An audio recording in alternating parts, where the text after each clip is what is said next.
నమస్కారం భీమాతో ధీమా ప్రత్యేక కార్యక్రమానికి స్వాగతం. మనిషి జీవితానికి భీమా అనేది ఎంతో రక్షణనిస్తుందని భావిస్తుంటారు. సో మరి ఈ నేపథ్యంలో కరోనా ఉన్న నేపథ్యంలో భీమాలు అనేవి ఇలాంటి టైంలో మనకి వర్తిస్తాయంటారా? అసలు ఒక సగటు మనిషి ఎలాంటి భీమా తీసుకోవాలి వంటి విషయాల గురించి తెలియడానికి ఈరోజు మనతో పాటు ఉన్నారు కన్సల్టెంట్ సతీష్ గారు. వారితో మాట్లాడి మరిన్ని విషయాలు తెలుసుకుందాం. నమస్కారం అండి. నమస్కారం అండి. సతీష్ గారు, ఇట్లాంటి పరిస్థితుల్లో హెల్త్ ఇన్సూరెన్స్ ఉండడం అనేది ఎంతవరకు ఉపయోగకరం అంటారు? హెల్త్ ఇన్సూరెన్స్ అనేది ఇప్పుడున్న పరిస్థితుల్లో it has become a basic necessity అండి. ఎందుకంటే బీమా అంటేనే ఒక ప్రామిస్ టు డెలివర్. అంటే ఏదైనా ఫినాన్షియల్ క్రైసిస్ సిచ్యువేషన్లో ఒక ఆరోగ్య బీమా లాంటి ప్రోడక్ట్ ఉన్న పరిస్థితుల్లో ఎటువంటి క్రైసిస్ వచ్చినా, ఫైనాన్షియల్ క్రైసిస్ వచ్చినా కూడా ఈ ఆరోగ్య బీమా అనేది ఒక సగటు వ్యక్తి పైన ఆయన ఫినాన్షియల్ నీడ్స్ మీద ఎటువంటి ప్రభావం చూపకుండా out of his pocket unnecessary expenses pay చేయాల్సిన అవసరం లేకుండా బీమా అనేది తప్పకుండా ఒక భరోసాలాగా పనిచేస్తుందని చెప్తామండి. యాక్చువల్గా ప్రతి వ్యక్తికి కూడా ఇప్పుడున్న సమాజంలో, ఇప్పుడున్న పరిస్థితుల్లో ప్రతి వ్యక్తి కూడా తనకి ఎంతవరకు వీలవుతుందో అంతవరకు ప్రీమియంని పే చేసి హెల్త్ ఇన్సూరెన్స్ తీసుకోవడం అనేది it has become a basic necessity అని అనాలండి యాక్చువల్లీ. సో అంటే ఇప్పుడు బీమా తీసుకోవాలి అనుకున్న వాళ్ళకి మీరు ఇచ్చే సలహాలు ఏంటి?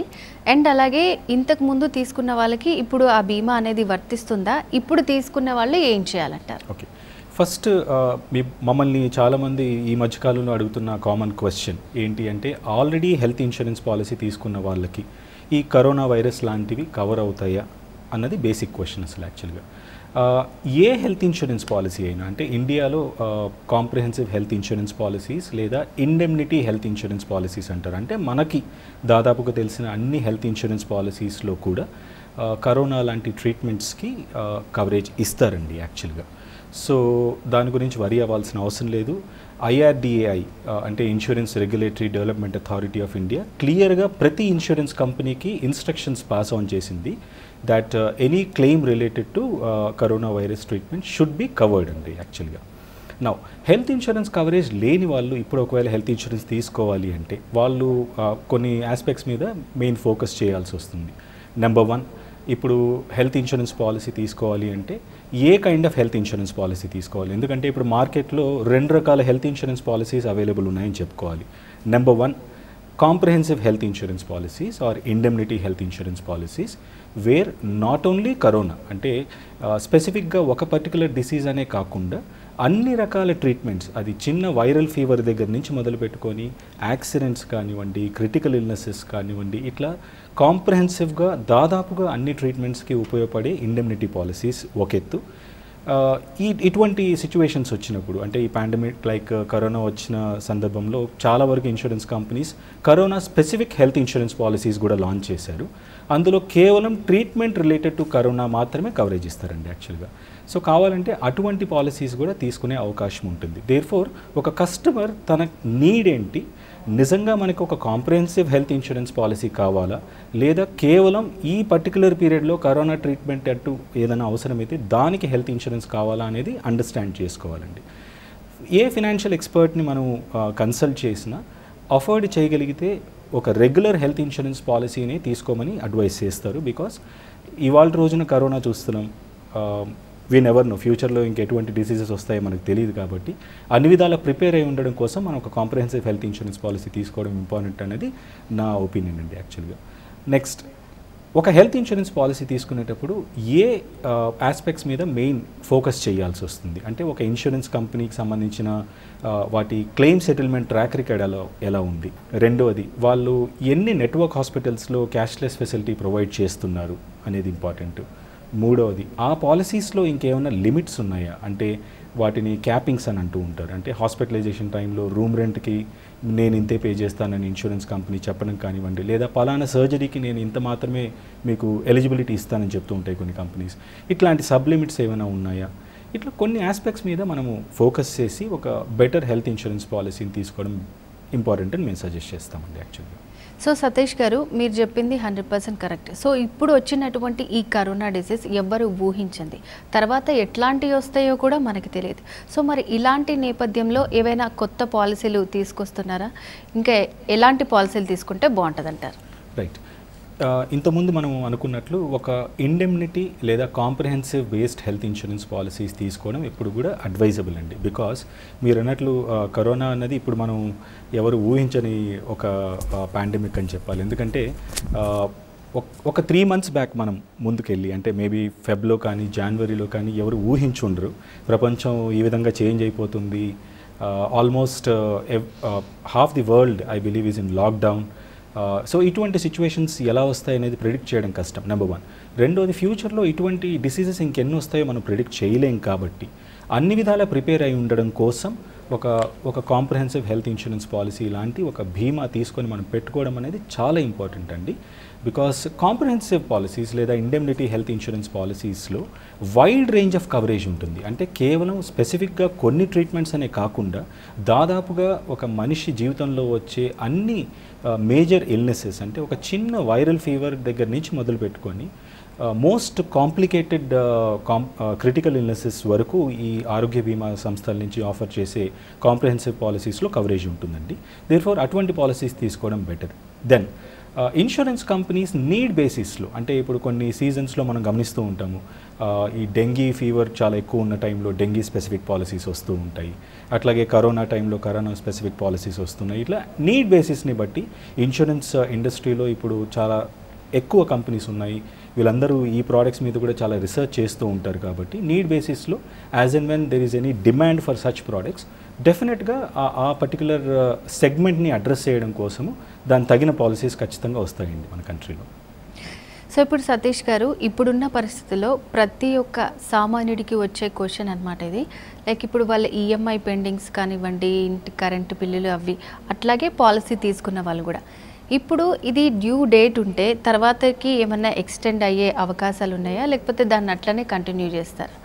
వెల్, ఇది చాలా మంచి ప్రశ్న అండి. ఎందుకంటే గవర్నమెంట్ ఆఫ్ ఇండియా, IRDAI రీసెంట్గా తీసుకున్న ఒక డెసిషన్ ఏంటి అంటే ఈ క్రైసిస్లో చాలామందికి శాలరీస్ టైంకి రాకపోవచ్చు, సామాన్యులకి ప్రీమియం ఒక బర్డెన్ అవ్వచ్చు. ఈ రోజున్న పరిస్థితుల్లో ప్రతి ఒక్కరూ తమ దగ్గర ఉన్న డబ్బుల్ని సేవ్ చేసుకోవాలి. బికాస్ ఈ లాక్డౌన్ ఇలాగే కంటిన్యూ అయితే వాళ్ళ నిత్యావసర ఎక్స్పెన్సెస్ ఇవన్నీ కూడా వాళ్ళు బేర్ చేయడం కష్టం అవుతుంది అన్న ఉద్దేశంలో ప్రీమియమ్స్ పే చేసే విషయంలో చాలా అప్రిహెన్షన్స్ ఉంటాయండి. మోరోవర్ చాలామంది పే చేయలేని పరిస్థితి కూడా ఉంటుంది.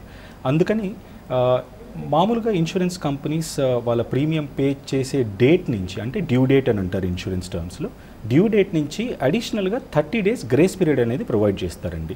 గ్రేస్ పీరియడ్ అంటే ఏంటంటే అంతవరకు మనకున్న సీనియారిటీ మిస్ అవ్వకుండా ఆ 30 రోజుల టైంలో కూడా వాళ్ళ ప్రీమియం పే చేసి కంటిన్యూయేషన్ అలాగే మెయింటైన్ చేసే అవకాశం ఉంటుంది యాక్చువల్గా.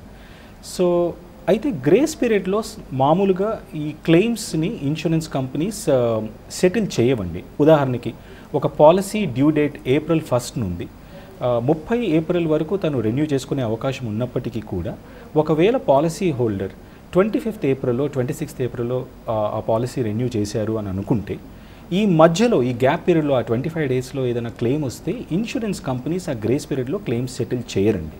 కానీ ఇప్పుడు ఈ లాక్డౌన్ సిచ్యువేషన్లో గవర్నమెంట్ ఆఫ్ ఇండియా తీసుకున్న డెసిషన్ ఏంటి అంటే IRDA మ్యాండేట్ చేసింది ఏంటంటే 25th March నుంచి 14th April వరకు ఏ పాలసీస్ అయితే డ్యూ ఉన్నాయో వాటిని 21st April వరకు కూడా రెన్యూ చేసుకునే అవకాశం ఇచ్చారు.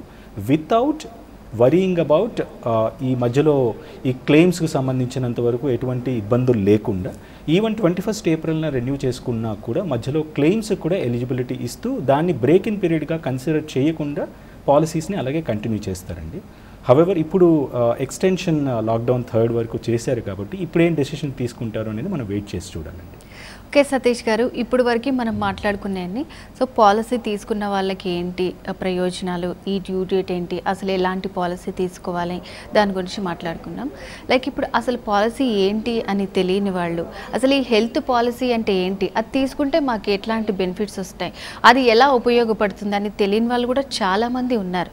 సో మీరు అగ్రీ చేస్తారా? అలాంటి వాళ్ళకి క్లియర్గా అసలు పాలసీ అంటే ఏంటి అని మీరు ఏం చెప్తారు? ఇన్సూరెన్స్ గురించి అన్ఫార్చునేట్గా మన కంట్రీలో అవగాహన చాలా తక్కువ అండి. ఎందుకంటే మన బేసిక్ ఎడ్యుకేషన్ సిస్టంలో కూడా ఎక్కడ ఇన్సూరెన్స్ గురించి మనకు ఎవరు నేర్పించరు.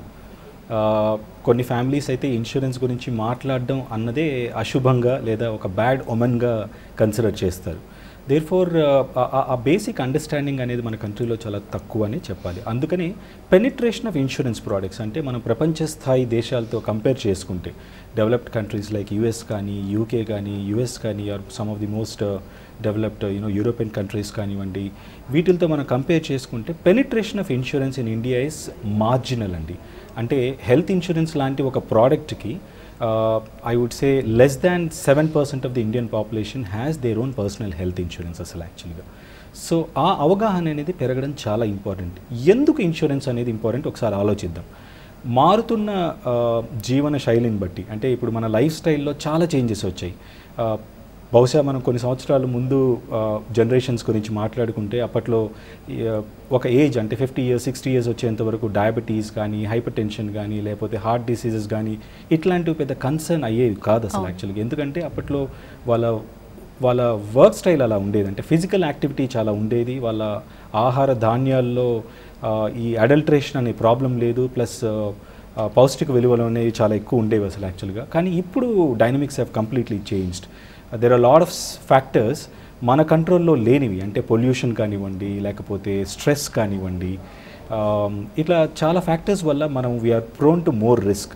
అండ్ దేర్ ఫోర్ తక్కువ ఏజ్లో, అంటే వీ సీ 20s 30sలోనే లైఫ్ స్టైల్ డిసీజెస్ వచ్చేస్తున్నాయి. Hypertension, diabetes, heart diseases, thyroid, ఇవన్నీ చాలా కామన్ అయిపోయాయి అసలు యాక్చువల్గా. సో ఇప్పుడున్న పెద్ద రిస్క్ ఏంటి అంటే we are at the risk of developing diseases at early age అండి. ప్లస్ మన లాంగిటివిటీ పెరుగుతోంది, అంటే లైఫ్ స్పాన్ ఇంత మునుపు 40s 50s 60s ఉండేవి, ఇప్పుడు average life span has reached almost 70 years. అంటే we develop diseases very early now and we got to carry these diseases for a longer period. Therefore financial burden అనేది చాలా ఎక్కువ అవుతుందండి. ఇంకా అది మాత్రమే కాకుండా మెడికల్ కేర్లో కూడా చాలా కొత్త టెక్నాలజీస్ వస్తున్నాయి, కొత్త హాస్పిటల్స్ వస్తున్నాయి.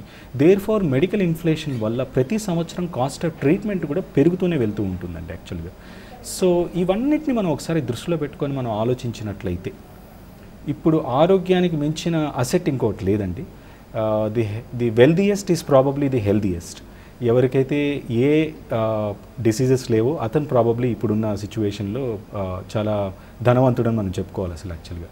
దేర్ ఫోర్ ఒక సగటు మనిషికి ఏదైనా ఒక క్రిటికల్ ఇల్నెస్ కానివ్వండి, లేదా ఏదైనా మేజర్ ట్రీట్మెంట్ అవసరమైనప్పుడు తను ఎన్నో సంవత్సరాలుగా వేరే లక్ష్యాల కోసం బిల్డ్ చేసుకుంటూ వస్తున్న పోర్ట్ఫోలియోస్ కాస్త ట్రీట్మెంట్కి పూర్తిగా ఖర్చు పెట్టాల్సిన అవసరం వస్తుంది.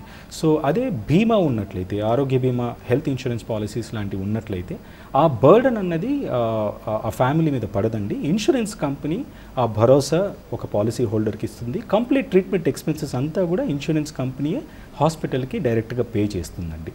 సో ఇవన్నీ మనం దృష్టిలో పెట్టుకొని మనం అఫోర్డ్ అంటూ చేయగలిగితే తప్పకుండా హెల్త్ ఇన్సూరెన్స్ పాలసీస్ తీసుకోవడం అనేది చాలా important. Welcome back to special discussion. So ఇందాక మీరు మాట్లాడుతూ చెప్పారు, మన దగ్గర అసలు ముందు ఏం జరుగుతుందో దాన్నే మనం గ్రహించి దాని గురించి ఎందుకు పాలసీ తీసుకోవడం. ఇప్పుడు సడన్గా మనకి డెత్ వచ్చినా మన ఫ్యామిలీ ఏంటి అని ఆలోచించడం, మనకి ఏదైనా డిసీజ్ వచ్చినా పాలసీలు తీసుకోవడం. సో ముందు చెడెందుకు మాట్లాడతావు దాని గురించి అంటూ ఉంటారు. సో ఇప్పుడు కంపేర్ చేస్తే మిగిలిన కంట్రీస్ తోటి అండ్ అలాగే మన కంట్రీలో డిఫరెన్సెస్ ఏంటంటే అక్కడ ఎట్లా ఉంటుంది, ఇక్కడ ఎలా ఉంటుంది అంటారు? మిగతా కంట్రీస్తో కంపేర్ చేసుకుంటే ఆబ్వియస్గా అక్కడ మెచ్యూరిటీ లెవెల్స్ ఎక్కువ అని చెప్పాలి. అండ్ యాజ్ ఎ సెడ్ వాళ్ళ బేసిక్ ఎడ్యుకేషన్లోనే ఇన్సూరెన్స్ నెసెసిటీ ఏంటి అనేది చెప్తారు అసలు యాక్చువల్గా. అంటే ఇన్సూరెన్స్ అనేది it has become an integral part of financial planning. Financial planning అంటే మన ఇండియాలో మనం జనరల్గా ఆలోచించేది ఏంటి అంటే ఒక ఇల్లు కట్టుకోవడము, లేదా బ్యాంక్స్లో ఫిక్స్డ్ డిపాజిట్ చేసుకోవడము, ఇటువంటి వాటి గురించే జనరల్గా మనం ఆలోచిస్తూ ఉంటాం. అలా కాకుండా ఏదైనా రిస్క్ అంటూ జరిగితే నా అసెట్స్ని లేదా నేను ఆల్రెడీ అక్రూ చేసుకున్న పోర్ట్ఫోలియోస్ని డిప్లీట్ చేయకుండా ఆ రిస్క్ని ఎవరి మీద మనం పాస్ ఆన్ చేయొచ్చు అన్నదానికి ఆన్సరే ఇన్సూరెన్స్ పాలసీస్ అండి అసలు యాక్చువల్గా. సో ఎస్, ఒక విధంగా మనం ఆలోచిస్తే ఈ కరోనా వైరస్ని మనం ఎగ్జాంపుల్గా తీసుకుందాం. ఫ్యూ మంత్స్ బ్యాక్ మనం ఎవరు అసలు అనుకోలేదు. బహుశా ఎవరైనా దీని గురించి ముందే చెప్పున్నట్లయితే ఖచ్చితంగా మనం అందరం ఇది పెద్ద జోక్ అనే అనుకునేవాళ్ళం అసలు యాక్చువల్గా. అంటే ఒక ప్రపంచంలో ఇంత ఎక్స్టెంట్కి ఒక ప్రపంచంలో ఉన్న అన్ని దేశాలు షార్టర్ అయిపోతాయి, ఇన్ని లక్షల మంది హాస్పిటలైజేషన్ అవుతారు అని ఎవరు ఊహించి ఉండరు అసలు యాక్చువల్గా. అండ్ ఇటువంటి పాండమిక్స్ వచ్చినప్పుడు మన వయసుతో నిమిత్తం లేకుండా, మన సోషల్ స్టేటస్తో సంబంధం లేకుండా మనం ఉంటున్న ప్లేస్తో సంబంధం లేకుండా మెడికల్ ఎమర్జెన్సీస్ ఎవరికైనా రావచ్చు అసలు యాక్చువల్గా. ఒక సామాన్య రైతు కూలీ దగ్గర నుంచి మొదలు పెట్టుకొని ఒక దేశాధినేత వరకు ఎవరిని ఇటువంటి పాండమిక్స్ వదిలిపెట్టవు కదండి. దేర్ఫోర్ ఫినాన్షియల్ బర్డెన్ అనేది మన లైఫ్లో ఇంటిగ్రల్ పార్ట్ అండి. ఏ రిస్క్ అయినా మనం ఫేస్ చేయడానికి రెడీగా ఉండాలి. ఆ రిస్క్ని మనం మినిమైజ్ చేసుకోవడానికి హెల్త్ ఇన్సూరెన్స్ లాంటి పాలసీస్ చాలా హెల్ప్ అవుతాయండి. బికాస్ ఉదాహరణకి ఒక 5 లక్షల పాలసీ మనం తీసుకోవడానికి సగటున ఒక మనిషి పే చేయాల్సిన ప్రీమియం అప్రాక్సిమేట్గా ఒక 6,000-7,000 రూపీస్ పర్ ఇయర్. అంటే డివైడెడ్ బై 12 మంత్స్ మనం వేసుకున్నట్లయితే నెలకి ఇంచుమించుగా ఒక 500 రూపీస్ ఆ రేంజ్లో నేను అమౌంట్ నా హెల్త్ ఇన్సూరెన్స్ కోసం నేను స్పేర్ చేయగలిగితే మనకి ఎటువంటి సిచ్యువేషన్లో అయినా కూడా ఈ హెల్త్ ఇన్సూరెన్స్ పాలసీస్ అనేవి భరోసా కోసం అండగా నిలుస్తాయండి యాక్చువల్లీ. సో సతీష్ గారు, ఇప్పుడు మీరు చెప్పింది నిజమే. కంపేర్ చేస్తే ఇక్కడ అసలు వాళ్ళకి ఎడ్యుకేషన్ స్టార్ట్ చేయడమే హౌ ఇంపార్టెంట్ ఇన్సూరెన్స్ అని స్టార్ట్ చేస్తున్నారు. ఇక్కడ కూడా ఉన్న వాళ్ళలో ఏంటంటే ఓకే అది కొన్ని కేటగిరీస్కే సాధ్యము, అందరికీ సాధ్యం కాదంటున్నారు. సో ఎట్లాంటి వాళ్ళందరూ కూడా ఇన్సూరెన్స్ తీసుకోవడానికి అర్హులు అంటారు? రైట్. ఫస్ట్ అర్హత గురించి మాట్లాడితే ఆరోగ్య బీమా అంటే హెల్త్ ఇన్సూరెన్స్ పాలసీస్ విషయానికి వచ్చేసరికి ఎవరైతే హెల్తీగా ఉన్నారో, పాస్ట్ మెడికల్ హిస్టరీ అంటే మేజర్ డిసీజెస్ లేకుండా రిలేటివ్లీ హెల్తీగా ఉన్న అందరూ అంటే అన్ని family members different age groups వాళ్ళు ఎవరైనా సరే హెల్త్ ఇన్సూరెన్స్ పాలసీ తీసుకోవడానికి అర్హులండి యాక్చువల్గా. సో వాళ్ళు చేస్తున్న జాబ్తో సంబంధం లేకుండా, వాళ్ళు ఉంటున్న ప్లేస్తో సంబంధం లేకుండా ఎవరైనా సరే హెల్త్ ఇన్సూరెన్స్ తీసుకునే అవకాశం ఉంటుంది. Now second question is, in case నేను తీసుకోవాలనుకుంటున్నాను కానీ అఫోర్డ్ చేయలేనేమో, ఇవి ఆరోగ్య బీమా కొంచెం ఎక్స్పెన్సివ్ ఏమో అని అనుకునే వాళ్ళకి మేమిచ్చే సలహా ఏంటంటే ఏదైనా సరే కనీసం ఒక బేసిక్ హెల్త్ ఇన్సూరెన్స్ పాలసీ లాంటిది తీసుకొని దాన్ని కంటిన్యూ చేయడం చాలా ఇంపార్టెంట్ అండి. లక్కీగా అంటే బేసిక్ అంటే మనకి ఎంత నుంచి స్టార్ట్ అవుతాయి? వాళ్ళంటే ఎక్స్పెక్టేషన్స్ చాలా ఉంటాయి కదా. సో ఇంతలో కూడా ఉంటాయి మనకి తెలిస్తే అందరూ స్టార్ట్ చేయడానికి బాగుంటుంది. అంటే ఈ రోజున యాక్చువల్గా health insurance policies starting 1 lakh some insured అంటారు. బేసిక్గా సమ్ ఇన్సూర్డ్ అంటే కవరేజ్ అండి. 1 lakh నుంచి కూడా హెల్త్ ఇన్సూరెన్స్ పాలసీస్ కవరేజ్ ఇస్తున్న ఇన్సూరెన్స్ కంపెనీస్ ఉన్నాయండి. Very important point to note is ఈ ఏప్రిల్ నుంచి గవర్నమెంట్ ఆఫ్ ఇండియా ఒక కొత్త రూల్ తీసుకొచ్చారండి. ఐఆర్డిఏ ఏం చేసిందంటే హెల్త్ ఇన్సూరెన్స్ కంపెనీస్ అన్నీ కూడా తప్పనిసరిగా ఒక సామాన్య మానవుడికి కూడా చేరువలో వాళ్ళ ఎకనామిక్ స్టేటస్తో సంబంధం లేకుండా అఫోర్డ్ చేయగలిగేటువంటి బేసిక్ పాలసీ, దాన్ని ఆరోగ్య సంజీవిని అంటారండి. ఆరోగ్య సంజీవిని అనే ఒక బేసిక్ పాలసీని ఇంట్రడ్యూస్ చేశారు. అవి ఈ ఏప్రిల్ నుంచే స్టార్ట్ అయ్యాయి. సో 1 lakh సమ్ ఇన్సూర్డ్ నుంచి మొదలు పెట్టుకొని ఇన్ మల్టిపుల్స్ ఆఫ్ 50,000 అంటే 1.5, 2, 2.5, 3, 3.5, 4, 5 lakhs అప్ టు 5 lakhs వరకు కూడా ఆ basic health insurance policy is available in the market అండి యాక్చువల్గా. సో ఇది చాలా ఇంపార్టెంట్. కనీసం బేస్ పాలసీ అయినా తీసుకొని ఉంచుకోవడం ఇప్పుడున్న పరిస్థితుల్లో చాలా నెసెసరీ అనే చెప్పుకోవాలండి యాక్చువల్గా. సో ఇప్పుడు మామూలుగా ఇంతవరకు మనకి తెలిసింది ఏంటంటే ఫ్యామిలీలో ఒకరు ఎవరన్నా తీసుకుంటే పాలసీ తీసుకుంటారు. సో అలా కాకుండా ఇప్పుడు హస్బెండ్ వైఫ్ ఇద్దరు వర్కింగ్ ఉంటున్నారు, హెల్త్ ఇష్యూస్ కూడా సమానంగానే వస్తున్నాయి, లైక్ పిల్లలు పెద్దయ్యాక వాళ్ళకి కూడా ప్రాబ్లమ్స్ వస్తున్నాయి. సో ఇప్పుడు ఒక ఫ్యామిలీలో ఎన్ని ఇన్సూరెన్స్లు తీసుకోవచ్చు, ఎలాంటి ఇన్సూరెన్స్లు తీసుకుంటే బాగుంటుంది అంటారు? ఓకే, నౌ ఫస్ట్ ఒక family let's say wife, husband, పిల్లలు అండ్ బహుశా మన సొసైటీలో మనం we have the culture of staying with ఆ పేరెంట్స్ కాబట్టి బహుశా మన పేరెంట్స్ మనతో పాటు ఉంటారు అనుకున్నామండి. అసలు ఎటువంటి ఇన్సూరెన్స్ పాలసీస్ ఉండాలి? నెంబర్ 1 ఆరోగ్య బీమా అంటే హెల్త్ ఇన్సూరెన్స్ పాలసీ ఖచ్చితంగా ఉండాలి ప్రతి ఫ్యామిలీకి. ప్రతి ఒక్క పాలసీలో కూడా అంటే హెల్త్ ఇన్సూరెన్స్ కంపెనీస్ అన్నీ కూడా ఫ్యామిలీ ఫ్లోటర్ పాలసీస్ అని ఇస్తారండి. ఫ్యామిలీ ఫ్లోటర్ పాలసీ అంటే ఒకే పాలసీలో ఎంటైర్ ఫ్యామిలీ అంటే సెల్ఫ్, స్పౌజ్, కిడ్స్, కావాలంటే పేరెంట్స్, ఈవెన్ ఇన్లాస్ని కూడా ఇంక్లూడ్ చేసుకునే ఆప్షన్స్ ఇన్సూరెన్స్ కంపెనీస్ ఇస్తాయి. సో ఆరోగ్య బీమా అన్నది ఖచ్చితంగా నెసెసరీ, అది మనం డిస్కస్ చేసాము. రెండవది లైఫ్ ఇన్సూరెన్స్ అంటే జీవిత బీమా అంటారు యాక్చువల్గా, దాన్నే టర్మ్ ఇన్సూరెన్స్ పాలసీస్ అని కూడా అంటారు. ఆరోగ్య బీమా ఏమో ఏదైనా హాస్పిటలైజేషన్ అంటూ జరిగితే ఆ ట్రీట్మెంట్ ఎక్స్పెన్సెస్కి ఉపయోగపడుతుంది. అదే లైఫ్ ఇన్సూరెన్స్ పాలసీ మాత్రం అన్ఫార్చునేట్గా ఆ ఫ్యామిలీలో బ్రెడ్ విన్నర్ అంటే ఎవరైతే మెయిన్గా జాబ్ చేసి ఆ ఫ్యామిలీ సర్వైవల్ కోసం పాటుపడుతున్నారో ఆ పాలసీ హోల్డర్కి ఏదైనా జరిగినట్లయితే అప్పుడు డిపెండెంట్స్ అయిన స్పౌస్ కానీ కిడ్స్ కానీ లేదా వాళ్ళ పేరెంట్స్కి కానీ ఫైనాన్షియల్ అసిస్టెన్స్ కోసం ఇచ్చే భరోసా అని చెప్పుకోవచ్చు లైఫ్ ఇన్సూరెన్స్ పాలసీస్. సో అన్ఫార్చునేట్గా ఒకవేళ ఆ పాలసీ హోల్డర్ ఏ రీజన్ వల్లనైనా ఆరోగ్య కారణాల వల్ల కావచ్చు లేకపోతే యాక్సిడెంట్స్ వల్ల కావచ్చు తను చనిపోయారనుకోండి, అప్పుడు ఇన్సూరెన్స్ కంపెనీ ఆ బీమా అమౌంట్ని ఇంట్లో నామినీ అని అంటారు యాక్చువల్గా, అది వైఫ్ కానీ పేరెంట్స్ కానీ లేదా పిల్లలకు కానీ వాళ్ళకి పాస్ ఆన్ చేస్తుంది. సో అది కూడా చాలా ఇంపార్టెంట్ అని చెప్పాలి ఈ రోజుల్లో. బికాస్ అన్ఫార్చునేట్గా ఇప్పుడున్న ఎక్స్పెన్సెస్ని మనం దృష్టిలో పెట్టుకొని పాలసీ హోల్డర్ లేదా ఒక ఇంట్లో ఎవరైతే మెయిన్ బ్రెడ్ విన్నర్ ఉన్నారో అతను ఏదైనా జరిగినట్లయితే ఆ ఫ్యామిలీ నీడ్స్ని ఫుల్ఫిల్ చేయడం కోసం ఇన్సూరెన్స్ కంపెనీ నుంచి ఇచ్చే భరోసా లైఫ్ ఇన్సూరెన్స్ పాలసీ కూడా తీసుకోవడం చాలా ఇంపార్టెంట్. ఇంకా ఈ రెండింటి తర్వాత కావాలంటే మనం నెక్స్ట్ లెవెల్ ప్రోడక్ట్స్ అని అంటారు, పర్సనల్ యాక్సిడెంట్ ఇన్సూరెన్స్ అంటారండి. పర్సనల్ యాక్సిడెంట్ ఇన్సూరెన్స్ అంటే ఒకవేళ ఏదన్నా యాక్సిడెంట్ అంటూ జరిగి యాక్సిడెంటల్ డెత్ అయినా లేదా యాక్సిడెంటల్ డిజబిలిటీ అయినా కూడా, అంటే యాక్సిడెంట్స్ వల్ల ప్రతిసారి డెత్తే అవ్వాల్సిన అవసరం లేదు, చాలా మేజర్ యాక్సిడెంట్స్లో డిజబిలిటీ అవ్వచ్చు, పర్మనెంట్ డిజబిలిటీ మళ్ళీ దాన్ని పార్షియల్ డిజబిలిటీ అని కూడా అంటారు. ఆ డిజబిలిటీని బట్టి కూడా ఒకవేళ అతను పర్మనెంట్గా డిజేబుల్ అయిపోతే ఇంకా తనకి ఇన్కమ్ సోర్సెస్ ఎఫెక్ట్ అవుతాయి కాబట్టి అటువంటి సిచ్యువేషన్లో తన ఇన్కమ్ లెవెల్స్ని మళ్ళీ రిప్లెనిష్ చేయడం కోసం ఈ పర్సనల్ యాక్సిడెంట్ ఇన్సూరెన్స్ పాలసీస్ అన్నవి ఫిక్స్డ్ అమౌంట్ని ఆ పాలసీ హోల్డర్కి ఇస్తారండి యాక్చువల్గా. సిమిలర్లీ పార్షియల్ డిజబిలిటీ, చిన్న చిన్న ఇంజురీస్ కానీ చిన్న చిన్న డిజబిలిటీస్ అయినప్పుడు ఒక percentage of the some insured అప్పుడు కూడా పాస్ ఆన్ చేస్తారు. ప్లస్ ఒకవేళ యాక్సిడెంట్స్ వల్ల తన ఇన్కమ్ అంటే లాస్ ఆఫ్ పే అని అంటారు, అంటే ప్రొలాంగ్డ్ టైం వరకు తను ఒకవేళ కనుక జాబ్ అటెండ్ చేయలేని పరిస్థితుల్లో వీక్లీ కాంపెన్సేషన్ అని ఎవ్రీ వీక్ ఒక ఫిక్స్డ్ అమౌంట్ ఆయనకి ఎన్ని వీక్స్ అయితే తను వర్క్ చేయలేకున్నారో అన్ని వీక్స్ వరకు ఆ అమౌంట్ని తనకి పాస్ ఆన్ చేస్తారు యాక్చువల్గా. ఇవి పర్సనల్ యాక్సిడెంట్ ఇన్సూరెన్స్ అంటారు. Health insurance, life insurance, personal accident అయిన తరువాత ఏ ఫినాన్షియల్ ప్లానర్ అయినా నెక్స్ట్ అంటే మనం అఫోర్డ్ చేయగలిగే దాన్ని బట్టి నెక్స్ట్ మనం చూడాల్సిన product critical illness insurance policies అంటారు. దీన్ని డిఫైన్డ్ బెనిఫిట్ ప్లాన్ అని కూడా అంటారండి. క్రిటికల్ ఇల్నెస్ పాలసీస్ అంటే మనం హెల్త్ ఇన్సూరెన్స్ ఇందాక మనం చెప్పుకున్నట్లు ఏ డిసీజ్ అయినా, అది ఫీవర్ అయినా క్యాన్సర్ అయినా సరే ట్రీట్మెంట్కి ఉపయోగపడుతుంది. వేరేస్ క్రిటికల్ ఇల్నెస్ పాలసీస్ విషయానికి వచ్చేసరికి స్పెసిఫిక్గా కొన్ని డిసీజెస్ లిస్ట్ మనకి ఇన్సూరెన్స్ కంపెనీ ప్రొవైడ్ చేస్తుందండి. ఆ పర్టికులర్ డిసీజెస్లో ఏదైనా ఒక డిసీజ్ డయాగ్నోజ్ అయితే అమౌంట్ మనం 5 లక్షల పాలసీ తీసుకుంటే 5 లక్షలు లేదా 10 లక్షల పాలసీ తీసుకుంటే 10 లక్షలు మన అకౌంట్కి ట్రాన్స్ఫర్ చేసేస్తారు వన్ టైం.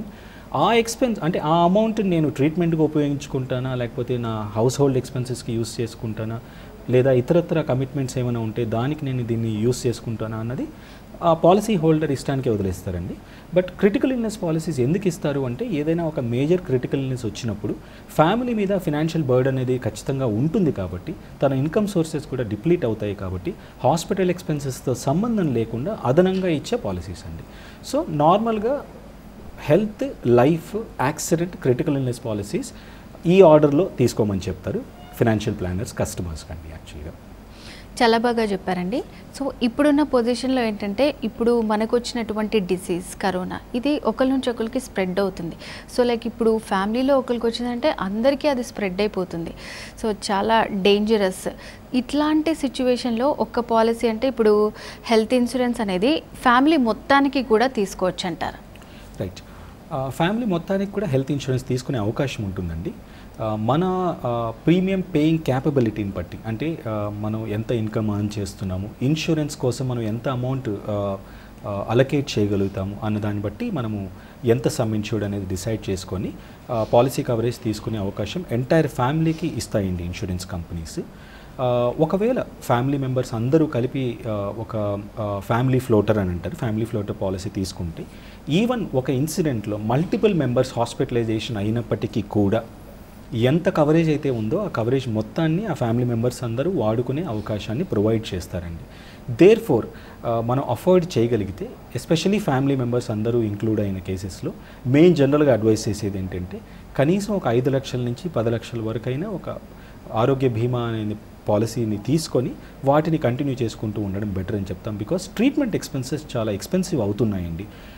ఇప్పుడు ఎస్పెషల్లీ కరోనా ట్రీట్మెంట్ క్లెయిమ్స్ అవి ఇన్సూరెన్స్ కంపెనీకి వస్తున్నప్పుడు మేము గమనిస్తున్నాము. చాలా వరకు ఇన్సూరెన్స్ కంపెనీస్ ఎవ్రీడే రిపోర్ట్ చేస్తున్న ఫిగర్స్ని చూస్తూ ఉంటే కొన్ని కేసెస్లో 3 lakhs 4 lakhs కూడా అవుతున్నాయి అసలు యాక్చువల్గా. సో ఒక చిన్న కరోనా లాంటి డిసీజ్కి మనకి ఇంత ఎక్స్పెన్సెస్ అవుతున్నప్పుడు జస్ట్ ఇమాజిన్ ఒక క్యాన్సర్ కానివ్వండి, లేకపోతే ఏదైనా మేజర్ ఆర్గాన్ రిలేటెడ్ డిసీజెస్ కానీ సర్జరీస్ కానీ చేయించుకోవాల్సి వచ్చినప్పుడు బహుశా ఈ 5 లక్షలు 10 లక్షల పాలసీస్ కూడా నిజంగా ఉపయోగపడతాయనే భరోసా లేదు. దేర్ఫోర్ జనరల్గా మేము చెప్పేది ఏంటి అంటే మనం ఈ రోజున ఎంత అమౌంట్ అయితే అలకేట్ చేయగలుగుతామో అంతవరకు ఒక బీమా సమ్ ఇన్ష్యూర్డ్ని సెలెక్ట్ చేసుకొని యాజ్ అండ్ వెన్ మన ఇన్కమ్ లెవెల్స్ పెరుగుతున్నప్పుడు ఆ కవరేజ్ని కూడా మళ్ళీ మనం పెంచుకుంటూ ఉండటమో లేదా టాప్అప్స్ చేసుకుంటూ సో అట్లాంటి ఫెసిలిటీస్ కూడా ఉంటాయి. ఎస్ అండి. ఇన్సూరెన్స్ కంపెనీస్ మనం తీసుకున్న కవరేజ్నే కంటిన్యూ చేయాలి లైఫ్ లాంగ్ అని ఎటువంటి లిమిట్స్ పెట్టారండి. మనం ఆరోగ్యంగా ఉన్నంత వరకు మనకి మేజర్ క్లెయిమ్స్ ఏవి రానంత వరకు కూడా మనకు కావాలంటే ఆ సమ్ ఇన్ష్యూర్డ్ని పెంచుకునే అవకాశం ఉంటుందండి యాక్చువల్లీ. సో ఇప్పుడు ఉన్న పరిస్థితిని ఆర్థిక రంగ నిపుణులు ఏ విధంగా అంచనా వేస్తున్నారంటారు? ఓకే, సో ఇది చాలా టఫ్ సిచ్యువేషన్ అని చెప్పాలండి. ప్రపంచం మొత్తం ఇప్పుడు దీని గురించి ఆలోచిస్తున్నారు. అంటే ఎంత త్వరగా మనము ఈ సిచ్యువేషన్ నుంచి బయటపడతాము అనేది ప్రతి ఒక్కరి మధ్యలో ఉండే ఇంపార్టెంట్ క్వశ్చన్ అసలు యాక్చువల్గా. Yes, impact on world economy is going to be very devastating. అంటే ఎవరు ఊహించని ఒక ఎదురు దెబ్బని చెప్పాలి అసలు యాక్చువల్గా. చాలామంది చెప్పేది ఏంటంటే ఈ సిచ్యువేషన్ నుంచి బయటపడినా కూడా కొన్ని రంగాలు, ఎస్పెషలీ ఏవియేషన్ ఇండస్ట్రీ కానివ్వండి, హాస్పిటాలిటీ ఇండస్ట్రీ కావచ్చు, ఆ టూరిజం కావచ్చు, ఇట్లా కొన్ని ఇండస్ట్రీస్ బహుశా తేరుకోవడానికి చాలా సంవత్సరాల టైమే పడుతుందని అంటారు యాక్చువల్గా. సో అయితే every crisis brings an opportunity అనే చెప్పాలి. ఒక విధంగా చెప్పాలంటే మనలాంటి దేశానికి ఎక్కడైతే మన జనాభా ఇప్పుడు మన అడ్వాంటేజ్ అని చెప్తూ ఉన్నామో, plus we are relatively young country అండి. అంటే యావరేజ్ ఏజ్ పరంగా చూస్తే వీఆర్ అంటే మన పాపులేషన్లో యంగ్స్టర్స్ చాలామంది ఎక్కువ ఉంటారు కాబట్టి మ్యానుఫ్యాక్చరింగ్ ఇండస్ట్రీకి, ఫార్మస్యూటికల్ ఇండస్ట్రీకి, ఇట్లాంటి రంగాలకి భారతదేశంలో మంచి అవకాశాలు వస్తాయనేది కొంతమంది ఆర్థిక నిపుణులు భావిస్తున్నారు అసలు యాక్చువల్గా. ఎందుకంటే ఇప్పుడు చాలా దేశాల్లో ఏంటంటే ఇప్పటి వరకు చైనా మీద డిపెండెన్సీ ఎక్కువగా ఉండేది అసలు యాక్చువల్గా, మ్యానుఫ్యాక్చరింగ్ కానీ ఫార్మస్యూటికల్ ఇండస్ట్రీస్ కానీ. అవి బహుశా ఇప్పుడు భారతదేశానికి తరలి వస్తాయేమో అని చెప్పేసి ఒక చిన్న ఆశ. డెఫినెట్గా impact on economy is going to be very huge. దానికి మనం అందరం ప్రిపేర్ అయి ఉండాలి, తప్పదు. బట్ ఈ సెట్ బ్యాక్ నుంచి త్వరగా బౌన్స్ బ్యాక్ అవుతారని హోప్ చేయాలండి. సో అంటే ఇప్పుడున్న ఈ క్రైసిస్ ఎప్పట్లోగా కంప్లీట్ అవుతుందని మీ opinion? It's a tough question because దీని గురించి చాలా డిస్కషన్సే జరుగుతున్నాయి. ఇప్పుడు ఫర్ ఎగ్జాంపుల్ ఎపిడెర్మాలజిస్టులు కానివ్వండి, వైరాలజిస్టులు కానివ్వండి, లేకపోతే వరల్డ్ హెల్త్ ఆర్గనైజేషన్ కానివ్వండి, every other day you come to hear some new theories. కొంతమంది ఇంకొక 5 months 6 monthsలో ఈ సిచ్యువేషన్ నుంచి బయటపడతామని అంటున్నారు. కొంతమంది ఈ సైకిల్ మళ్ళీ రిపీట్ అవుతుందని అంటున్నారు యాక్చువల్గా.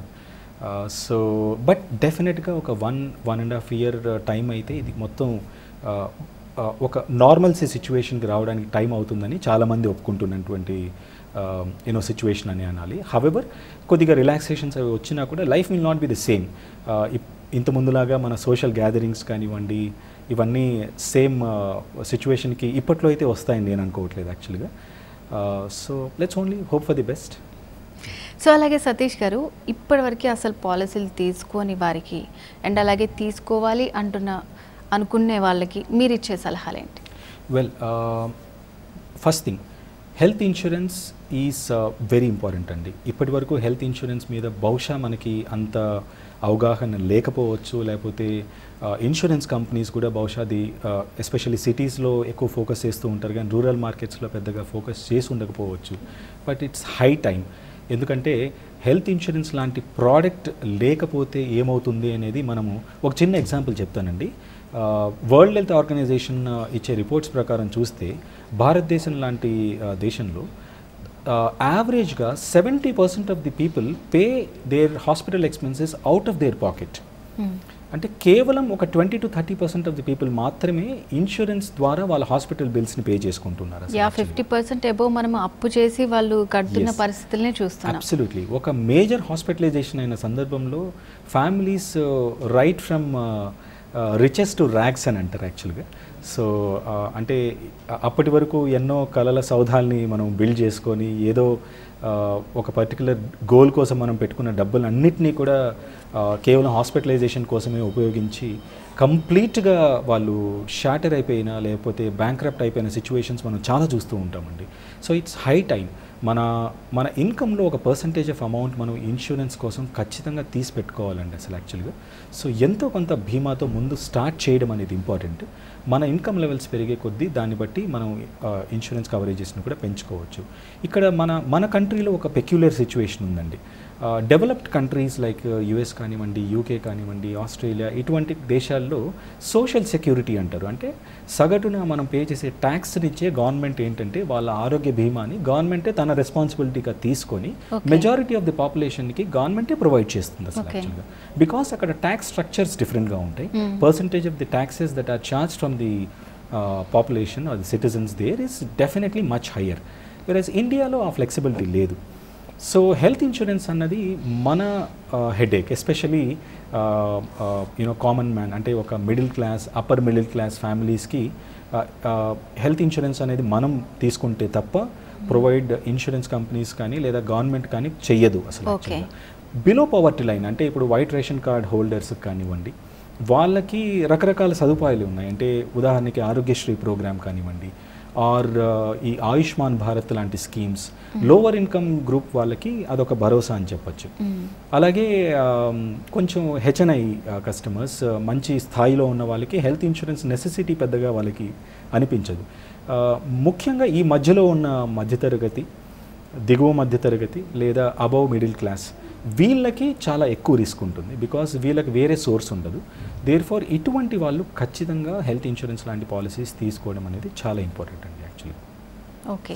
సో ఇప్పుడు మెయిన్గా ఏంటంటే ఆల్రెడీ తీసుకున్న వాళ్ళకి ఆల్రెడీ మీరు చెప్పారు ఇప్పుడు. సో ఈఎంఐ ప్రాసెస్ కానివ్వండి, అది ఎక్కడి నుంచి మనము టర్మ్స్ అండ్ స్టార్ట్ చేసుకోవాలి. సో ఇప్పుడు ఈ టైం పీరియడ్ మనకి గ్యాప్ వచ్చింది. సో ఈ గ్యాప్లో అది మనకి ఫిల్ అవుతుందా లేకపోతే ఎక్స్టెండ్ అవుతుందా అని చాలా రకాల క్వశ్చన్స్ ఉంటాయి. లైక్ ఇప్పుడు వేరే ఈఎంఐస్ ఉన్నాయి అనుకోండి, అవన్నీ కూడా పోస్ట్పోన్ చేశారు.